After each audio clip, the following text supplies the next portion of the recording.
අහලා තියෙනවද? මීට කලින් අධි ඉල්ලුම කියන වචනේ? කොහෙද හරි? ඔයාට මේ වචනේ හුරු නැති වුණත්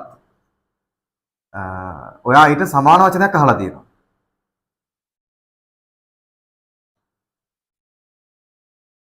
නිකන් ගෙස් කරලා කියන අධි ඉල්ලුමට සමාන වචනයක්. අධි ඉල්ලුමට සමාන පදයක්. සමාන පද කියන්නේ මොනවද කියලා දන්නවද? අධි ඉල්ලුමට එහෙම නැත්නම් මේකටම අපිට කියන්න පුළුවන් සමාන පදයක් තියෙනවා. හොඳටම අහලා පුරුදු වෙන්න. ඒ දවස්වල ඉඳන් අපි පන්ති පටන් ගන්න මුල් කාලේ ඉඳන් හොඳටම කතා කරා. ඒ නමෙන් ඔයා දන්නේ නැහැ ඒක. ඒ කියන්නේ එනම වට හොඳටම හුරුයි. නමුත් මේක පොඩ්ඩක් අර ඉස්සලම්ම කතා කරේ නැහැ. අධි ඉල්ලුම. අධි ඉල්ලුම කියන වචනේ. චරනේ. සසරනේ. නිකන් හුරුයි හුරුයි වගේ නේද කනට? නැද්ද? හ්ම්? අන්න හරි. හිඟය. හිඟය තමයි අධි ඉල්ලුම කියලා කියන්නේ.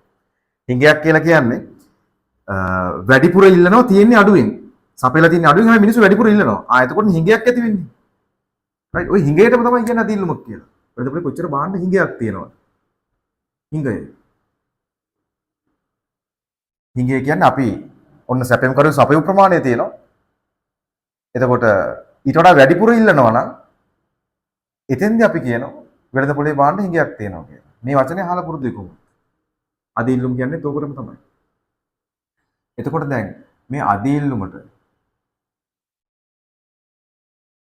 ඔයාට සූත්‍රයක් හදලා කියන්න කිව්වොත් එහෙනම්. ඒ කියන්නේ අධි ඉල්ලුම කියන්නේ සරලවම සපේල ප්‍රමාණයක් තියෙනවා. වෙළඳ පොලට බාන්න සපයු ප්‍රමාණයක් තියෙනවා. ඊට වඩා වැඩියෙන් ඉල්ලනවා නම් අන්න අධි ඉල්ලුමක් තියෙනවා. බාන්න හිඟයක් එනවා. ඒතර අධි ඉල්ලුම හොයන්න පුළුවන් අපිට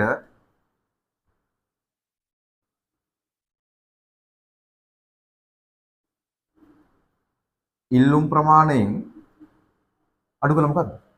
සැපයුම් ප්‍රමාණය. රයිට් සැපයුම් ප්‍රමාණය. ඉතින් ඉල්ලුම් ප්‍රමාණයට වඩා වැඩිපුර මේ අඩු වෙන නම් සපයලා තියෙන අන්න එතකොට තමයි වෙළඳ පොලේ බාන්න හිඟයක් එන්නේ. සැපයුම් ප්‍රමාණය. රයිට්. මොකද අධි ඉල්ලුම හොයන්නේ. හිතන්න යම් නිශ්චිත අවස්ථාවක වෙළඳ පොලේ බාන්න මිනිස්සු ඉල්ලනවා 400ක්. හැබැයි සපයන්න කැමති නිෂ්පාදක 200යි. අධි ඉල්ලුම කීයද? 200යි. නැත්නම් අපි හිතමු සපයන්න කැමති 150යි. ඉසු කීයද අධි ඉල්ලුම? අධි ඉල්ලුම කීයද? සපයලා තියෙන 150යි මිනිස්සු 400ක් ඉල්ලනවා. ඔව් වෙළඳ පොලේ බාන්න 250ක හිඟයක් තියෙනවා. රයිට්. නැත්නම් අධි ඉල්ලුමක් තියෙනවා. ඒතර අධි ඉල්ලුම හොයන සූත්‍රය ඔකයි. ඒතර අධි ඉල්ලුම හොයන සූත්‍රය ව්‍යුත්පන්න කරන්න පුළුවන් මෙහෙම. මේකට කියනවා ED කියලා. ඉලාස්ටිසිටි කියන එක නෙමෙයි. අර ඉස්සර අපි ගත්තේ PED කියලා. ඒ price elasticity of demand. ඒක නෙමෙයි මෙතන අදහස් කරන්නේ ED. excess demand. වැඩිපුර තියෙන ඉල්ලුම. excess කියන්නේ වැඩිපුර. demand කියන්නේ ඉල්ලුම කියන්නේ. හොයන්න පුළුවන් අපිට QD කින් අඩු කරන්න ඕනේ. QS. QD කින් QS අඩු කරන්න. මේක සිම්පල් කැපිටල් සමහරලාට යන වෙලාවල් තියෙනවා. සමහර පොත්වල මෙහෙම තියෙනවා. excess EQD කියලා වෙලාවල් තියෙනවා. quantity of demand කියලා. ඔහොම වෙලාවලුත් තියෙනවා. ගොඩක් දුරට ED කියලා තියෙනවා. excess demand. ඔහොම තියෙන්න පුළුවන්. QD කින් QS අඩු කරලා.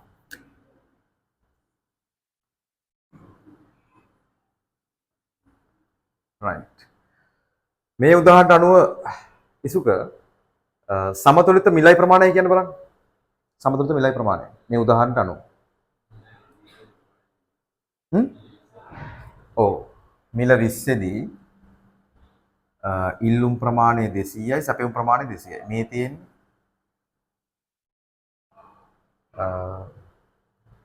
සමතුලිත මිලයි ප්‍රමාණය. මම වගේ මෙහෙම ප්‍රශ්නයක් අහුවොත් සාමාන්‍යයෙන් වෙළඳ පොලේ භාණ්ඩ අධි ඉල්ලුමක් ඇති වෙන්නේ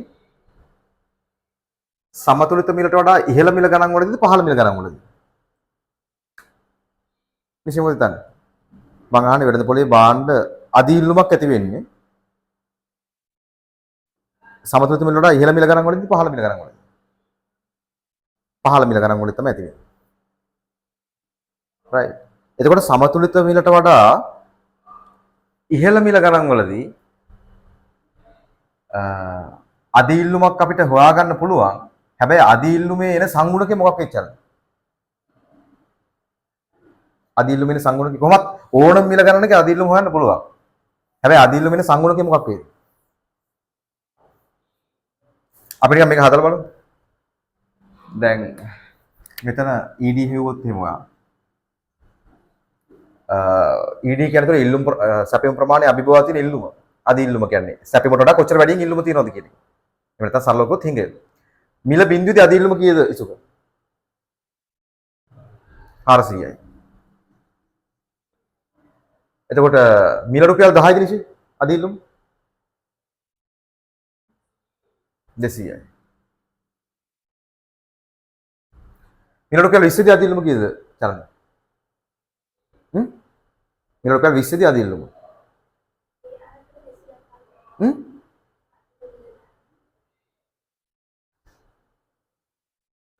හරි හරි වෙලාව ගන්න. ඒක ප්‍රශ්නයක් නෑ. මේක හරියන්නේ නේ? මේක හරියන්නේ? නිසි කියපු කාරණේ. අධි ඉල්ලුම කියන්නේ මොකක්ද උඩ චන්නේ? වැඩි වෙන අවස්ථාව. එතකොට මං අහන රුපියල් 20 දී මිල රුපියල් 20 දී අධි ඉල්ලුම කීයද? බිඳුවයි. මොකද සැපෙම 200යි ඉල්ලන්නේ 200යි. එහෙනම් වැඩිපුර ඉල්ලලා නැහැ. මේ හැම වෙලේම මේ සූත්‍රය ගැන ඔළුවේ තියාගන්න. මේ සූත්‍රය. ඒතකොට QD කින් QS අඩු කරන්න තියෙනවා. 200 අඩු කරාම බිඳුවයි. මිල රුපියල් 30 දී අධි ඉල්ලුම කීයද? සත්සරණ. මිල රුපියල් 30 දී අධි ඉල්ලුම. හොයන්න පුළුවන්. ඔව්. මේකෙන් මේක අඩු කරන්න. 100න් 300 අඩු කරොත් කීයක් වේද ඉතින්? වෙන 200යි. වෙන 200යි. මිල රුපියල් 40 දී අධි ඉල්ලුම. බිඳුවයි. මෙතනත් බිඳුව ආවා. මිල රුපියල් 40 දී අධි ඉල්ලුම. ඔව් බිඳුවෙන් 400 අඩු කරා. හැම වෙලේම මේ සූත්‍රය ඔළුවේ තියාගන්න.